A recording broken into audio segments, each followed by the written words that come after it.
अनुमान क्या है? और सर, हम वहीं से बात की शुरुआत करते हैं जहां से बात हमने पिछली बार छोड़ी थी।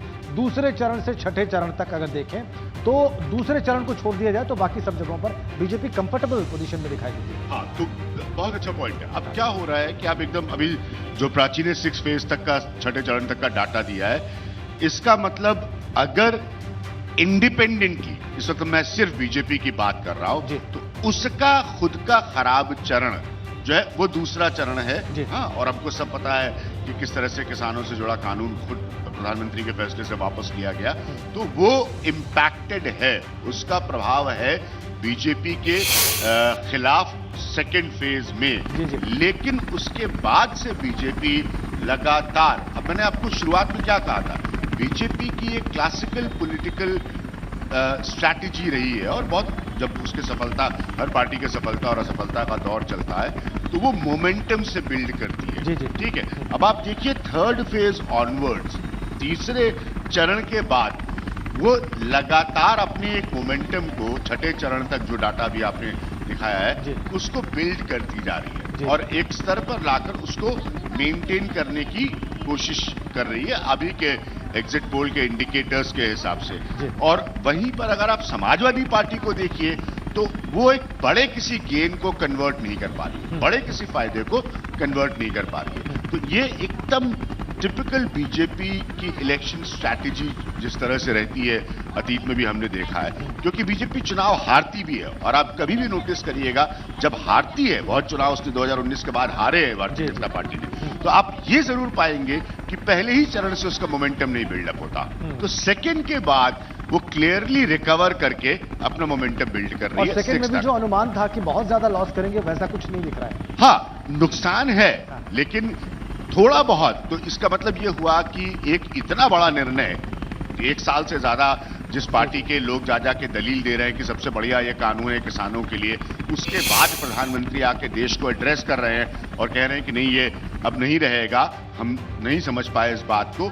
तो इसका मतलब उस हिस्से का, जिसे अंग्रेजी में कहते हैं डैमेज कंट्रोल, थोड़ा बहुत भारतीय जनता पार्टी ने उस चरण में अपने लिए किया है उस फैसले से। ठीक है, तो आप बिल्कुल सहमत हैं, ये जो एग्जिट पोल के अनुमान है सही दिशा में है? और नहीं, ये तो इंडिकेटर है, फिगर ऐसे ही आने वाले, ये तो इंडिकेटर है। सबको वेट तो 10 का ही करना पड़ेगा।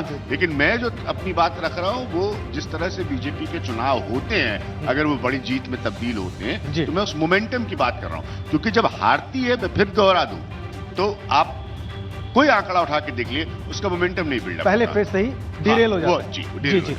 बहुत बहुत स्वागत सर आपका, बहुत बहुत स्वागत हमारी इस चर्चा में। इन आंकड़ों पर क्या कहना है आपका? अतुल गर्ग साहब, देखिए, मैं तो यही कहूँगा, माइक हाथ में ले लें प्लीज। मैं तो यही कहूँगा कि ये जो आंकड़े हैं, इनमें भी अभी संशोधन की गुंजाइश है। क्या?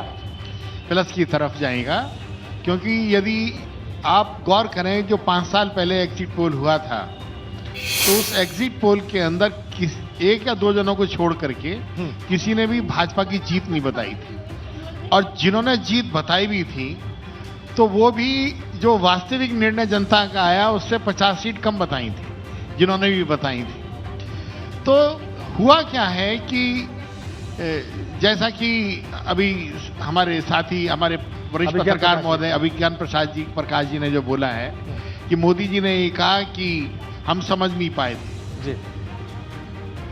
उन्होंने ये नहीं कहा था हम समझ नहीं पाए थे, उन्होंने कहा था हम समझा नहीं पाए थे अपनी बात के अंदर। जब उन्होंने कहा तो उन्होंने कहा कि अपनी बात को हम समझा नहीं पाए। एक सेकंड आपको इंटरप्ट कर रहा हूं 10 सेकंड के लिए।